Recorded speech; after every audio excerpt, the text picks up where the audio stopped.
এটা যিহেতু নিৰ্বাচনৰ বাবে আগবাঢ়ি আহিছোঁ, নিশ্চয় কেতবোৰ লক্ষ্য আছে। মই প্ৰতিশ্ৰুতি বুলি নকওঁ, লক্ষ্য কেতবোৰ আছে সাংবাদিক সমাজক লৈ কাম কৰাৰ, গুৱাহাটী প্ৰেছ ক্লাবক লৈ কাম কৰাৰ। কিন্তু এটা ঐতিহ্যমণ্ডিত প্ৰেছ ক্লাব প্ৰায় 50টা বছৰ অতিক্ৰম কৰিছে গুৱাহাটী প্ৰেছ ক্লাব। কিন্তু এই 50টা বছৰ অতিক্ৰম কৰাৰ পাছতো বিভিন্ন সমস্যাৰে জৰ্জৰিত হৈ পৰিছে। ইয়াৰ পূৰ্বৰ কমিটিসমূহে যিখিনি তেওঁলোকে কৰিব পাৰে কৰিছে, আৰু আধৰুৱা কাম বহুতো ৰৈ গৈছে, সেইবোৰ আমি আগবঢ়াই নিব লাগিব। আৰু মোৰ পৰিকল্পনাৰ ভিতৰত কেইটামান সৰু বিষয় মই আপোনালোকৰ ওচৰত দাঙি ধৰিব বিচাৰিছোঁ। গুৱাহাটী প্ৰেছ ক্লাবক আমি যিহেতু সমগ্ৰ অসমৰ মধ্যমণি, সমগ্ৰ নৰ্থ ইষ্টৰ এটা মধ্যমণি সাংবাদিকসকলৰ বাবে, গতিকে গুৱাহাটী প্ৰেছ ক্লাবক আমি এখন উমৈহতীয়া মঞ্চৰ ৰূপত গঢ় দিব পাৰোঁ। গুৱাহাটী প্ৰেছ ক্লাবৰ উদ্যোগত অসমৰ প্ৰতিটো প্ৰান্তৰ সাংবাদিক সংগঠনসমূহ, প্ৰতিটো প্ৰান্তৰ প্ৰেছ ক্লাবসমূহক একত্ৰিত কৰি আমি এনে এখন মঞ্চ গঠন কৰিব পাৰোঁ, যিখন মঞ্চৰ জৰিয়তে কালি যদি ধুবুৰীতেই হওক বা ধেমাজিতেই হওক বা বৰাকতেই হওক বা গুৱাহাটীতেই হওক, কোনো সাংবাদিকে যদি নিগ্ৰহ হ'বলগীয়া হয়, কোনো সাংবাদিক যদি অত্যাচাৰৰ বলি হ'বলগীয়া হয়, আমি একেলগে একে কণ্ঠৰে মাত মাতিব পৰা এটা সবল কণ্ঠ হিচাপে গুৱাহাটী প্ৰেছ ক্লাবক গঢ়ি তোলাৰ এক সপোন আছে মোৰ। আৰু সেই সপোন মই যিসকল নিৰ্বাচিত হ'ব সেইসকলৰ সন্মুখত ৰাখিম। সেয়া মই আপোনালোকৰ ওচৰত এক মোৰ পৰিকল্পনা বুলি কৈছোঁ। সেয়া এক উমৈহতীয়া মঞ্চ গঠন কৰাটো মোৰ লক্ষ্য হ'ব, মোৰ অন্যতম কাম হ'ব।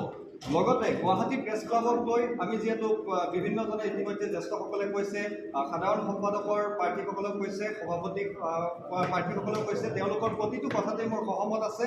ইয়াৰ সমান্তৰালকৈ আমি গুৱাহাটী প্ৰেছ ক্লাবৰ যিটো ৱেবছাইট, আজিৰ তাৰিখতো সুস্মিতা বা আছে, কিন্তু আজিৰ তাৰিখতো সুস্মিতা বা যদিও বা বৰ্তমানৰ সভাপতি, কিন্তু মই আজি চাইছিলোঁ, এতিয়াও যদি আপোনালোকে চায় আজিৰ তাৰিখতো মনোজ দাৰ ফটোখনেই লাগি আছে। গতিকে সেই ৱেবছাইটটো আপগ্ৰেড কৰি বা ৱেবছাইটটো সক্ৰিয় কৰি ৱেবছাইটৰ জৰিয়তে যদি আমি অনলাইন বুকিঙৰ ব্যৱস্থা, কাৰণ গুৱাহাটী প্ৰেছ ক্লাবত সকলোৱে প্ৰেছ মিট দিবলৈ আহে, ডিব্ৰুগড়ৰ এজন লোকো আহে বা ধুবুৰীৰ এজন লোকো আহে। তো তেওঁলোকে যেতিয়া প্ৰেছ ক্লাব বুক কৰিব লাগে, ক'ত বুক কৰিব, কাৰ সৈতে যোগাযোগ কৰিব, বিভিন্ন সমস্যাৰ সৃষ্টি হয়। গতিকে অনলাইন বুকিঙৰ এটা ব্যৱস্থা যাতে কৰিব পাৰি, কাৰণ আমি যেতিয়া চিনেমা চাবলৈ যাওঁ, আজি বুক মাই ট্ৰিপৰ দৰে ৱেবছাইটত আমি চিনেমা যদি বুক কৰিব পাৰোঁ, ৱেবছাইটতো আমি হলটো বুক কৰিব পাৰোঁ।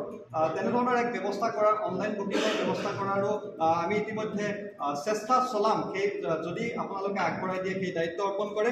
লগতে মই সপোন আছে যে বৌদ্ধিক বিকাশৰ এখন আখৰা হ'ব লাগে গুৱাহাটী প্ৰেছ ক্লাব, আৰু বৌদ্ধিক বিকাশৰ আখৰা হিচাপে গুৱাহাটী প্ৰেছ ক্লাবত আমি বছৰেকীয়া এখন আলোচনী উলিয়াব পাৰি নেকি, সেই কথা চিন্তা কৰিম। আৰু ডিজিটেল যুগ আহিছে, গতিকে ডিজিটেল যুগৰ লগত খাপ খুৱাই AI-কে আদি কৰি বিভিন্ন ধৰণৰ নতুন অত্যাধুনিক যিসমূহ টেকন'লজি, সেইসমূহৰ ক্ষেত্ৰত আমাৰ সাংবাদিকসকলক কেনেদৰে আগবঢ়াব পাৰি, সেই ক্ষেত্ৰত মই সদায় কাম কৰি যাম। সেয়া আপোনালোকক বিশ্বাস দিছোঁ, সেয়া আপোনালোকক আশা আপোনালোকৰ নিৰাশ নকৰোঁ। যদি আপোনালোকে দায়িত্ব দিয়ে সেইসমূহ কৰি যাম বুলি মই আপোনালোকক প্ৰতিশ্ৰুতি এক প্ৰকাৰ দিয়াৰ ধৰণে হৈছে। আৰু লগতে শেষৰ মই কথাটো কৈছোঁ যে এটা লিগেল চেল, সাংবাদিকসকল বিভিন্ন সমস্যাৰ সৃষ্টি হয় লিগেল মেটাৰৰ। আমি অফিচৰ কথা কোৱা নাই, আমি ব্যক্তিগত জীৱনত যিসমূহ লিগেল কেতিয়াবা বাতৰি সংগ্ৰহ কৰিবলৈ যোৱা সময়ত সমস্যাৰ সন্মুখীন হয়, যোৱাবাৰ যেনেধৰণে দিলৱাৰ্ডাৰ ক্ষেত্ৰত আমি দেখিছিলোঁ, তেনে প্ৰেক্ষাপটত যাতে আমি প্ৰাথমিক যিসমূহ বিষয়, ধৰক FIR-ৰ কপি ৰিচিভ কৰাই হওক বা প্ৰাথমিক বিষয়সমূহ যাতে উত্থাপন কৰিব পাৰি বা সেই বিষয়সমূহ সংগ্ৰহ কৰিব পাৰি,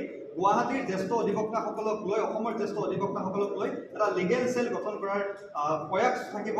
আৰু এই ক্ষেত্ৰত আমি আগবাঢ়ি যাম বুলি মই আশা ৰাখিছোঁ। আৰু যদি মই নিৰ্বাচিত হওঁ, এইসমূহ কাম কৰিম আৰু এইসমূহ আপোনালোকৰ ওচৰত ৰাখিছোঁ। বা যদি মই নিৰ্বাচিত নহওঁ, মই এই কমিটিখন যিখন নিৰ্বাচিত হৈ আহিব, তেওঁলোকৰ বাবে মই এই প্ৰস্তাৱসমূহ আজি ৰাখিছোঁ, তেওঁলোকে যাতে এইসমূহ গুৰুত্ব দিয়ে। কাৰণ এয়া এগৰাকী প্ৰাৰ্থী হিচাপে নহয়, এগৰাকী সাংবাদিক হিচাপে মই অনুভৱ কৰোঁ এইখিনি বিষয় সকলোৰে বাবে গুৰুত্বপূৰ্ণ। ধন্যবাদ।